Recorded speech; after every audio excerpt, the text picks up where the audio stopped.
Je suis de retour avec mon Boxster 987 que je possède depuis maintenant 2 mois. J'ai fait à peu près 3500 km avec et aujourd'hui, je vais vous montrer toutes les choses que j'adore sur la voiture. C'est parti. Je vais commencer par le plus évident et ça, vous pouvez pas le louper. Elle est rouge. Elle est rouge indien. Il y a une histoire avec ça. En fait, il y a 1 ou 2 ans, j'ai fait le Flat 6 Rally avec le Boxster 987 qu'on m'avait prêté, qui était un phase 2 et qui était rouge indien. Et j'ai vraiment adoré cette voiture, je la trouvais magnifique.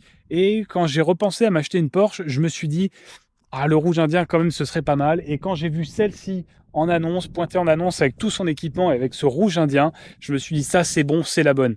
Donc, j'ai pas réfléchi beaucoup. C'était la bonne couleur. Je l'ai acheté. Je vais faire une précision sur la couleur. Ça se voit. Alors, vous pourrez vous dire, Michel, tu le découvres que maintenant. Non, je le savais. Mais en fait, c'est à un point où le rouge indien, c'est tellement éclatant qu'en fait, ça change radicalement l'allure d'une voiture. Vous auriez ici une voiture gris, ce serait pas du tout la même voiture. Et du coup, les gens, je me suis rendu compte qu'ils se retournent beaucoup sur elle, ils s'arrêtent beaucoup. J'ai eu plein d'ados, plein de jeunes qui ont fait des photos de la voiture dans des parkings, sur des parkings de supermarchés. La voiture attire vraiment beaucoup d'attention. Mais du coup, sachez-le, si vous voulez une couleur vive, ça se voit, les gens le remarquent. Et même si pour moi, c'est entre guillemets un petit Boxster et pas une GT3 ou une GT3 RS, les gens, ils voient une belle Porsche rouge. Donc, vous allez donner du plaisir aux gens, mais sachez aussi qu'on va vous regarder un peu. Mais du coup, ça m'intéresse de savoir ce que vous prendriez comme couleur pour une voiture comme ça. Est-ce que vous êtes plutôt team couleur foncée ou plutôt team couleur vive? Dites-moi dans les commentaires ce que vous choisiriez comme couleur, ça m'intéresse bien. Il y a un point que j'aime particulièrement dans la voiture, c'est que vous pouvez décapoter et recapoter quand vous voulez. Il suffit d'appuyer sur un petit bouton, vous débloquez la capote et c'est fait en 10 secondes.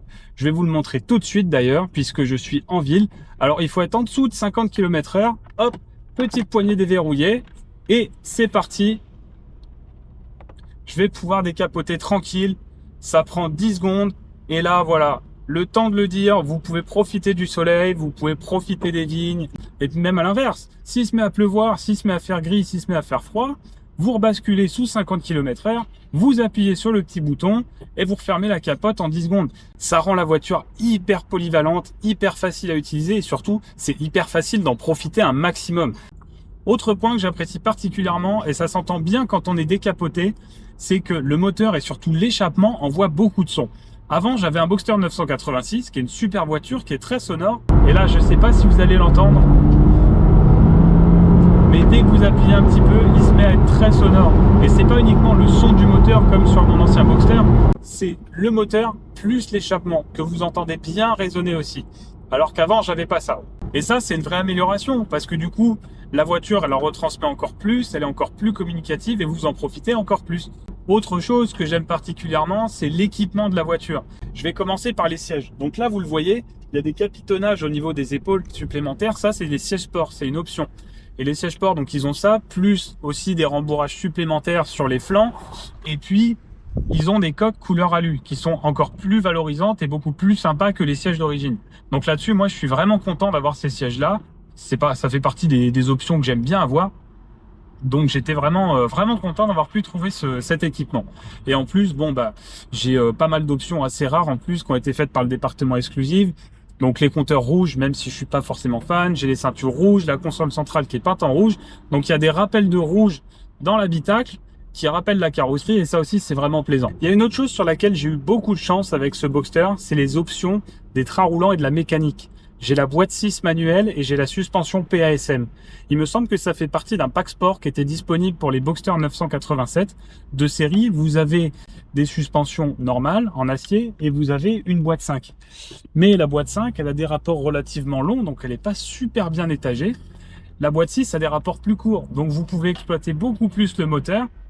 Et avec la suspension PASM, je vais avoir 2 modes de conduite disponibles. Je peux la mettre en suspension normale ou je peux la mettre en suspension sport. Je vous avoue que j'ai jamais essayé le mode sport.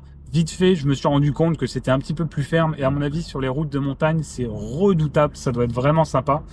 En tout cas, en mode normal, l'intérêt de la suspension PASM, c'est qu'elle filtre beaucoup mieux. Elle s'adapte assez rapidement aux aspérités de la route. Donc vous avez quelque chose qui est plus confortable, qui est plus facile. Je vous ai parlé des jantes de la voiture, ça fait aussi partie des choses que j'adore. Sur un Boxster 2007, normalement, vous avez de série des jantes de 17 pouces. Donc un dessin avec 5 petites doubles branches mais vous voyez qu'esthétiquement, elles remplissent pas assez les passages de roue. Là, je suis sur les jantes de 18 pouces optionnelles et je trouve qu'elles remplissent très très bien les passages de roue. Elles sont beaucoup plus stylées et elles vont assez bien à un Boxster de Elite 7. Alors, c'est aussi ça, normalement, les jantes de série sur le Boxster S. Et après, vous pouvez aussi avoir en option des jantes de 19 pouces. Elles auraient été très très stylées aussi, les jantes de 19 pouces, mais pour le coup, elles sont beaucoup plus chères. Et je vous cache pas que le jour où il va falloir changer les pneus, eh ben, j'aurais pleuré à chaudes larmes. Donc là, en fait, les 18 pouces, pour moi, c'est le bon compromis parce qu'elles apportent de l'esthétique, elles vont bien à la voiture. Et au niveau financier, je me ferai un petit peu moins assassiner quand il faudra changer les pneus. Donc là, elle a tout bon. Il y a une petite chose à laquelle je suis en train de penser aussi, que j'apprécie beaucoup, puisque là, je suis en train de rouler dans un petit chemin pour sortir où j'étais en train de faire un shooting et il est assez encaissé.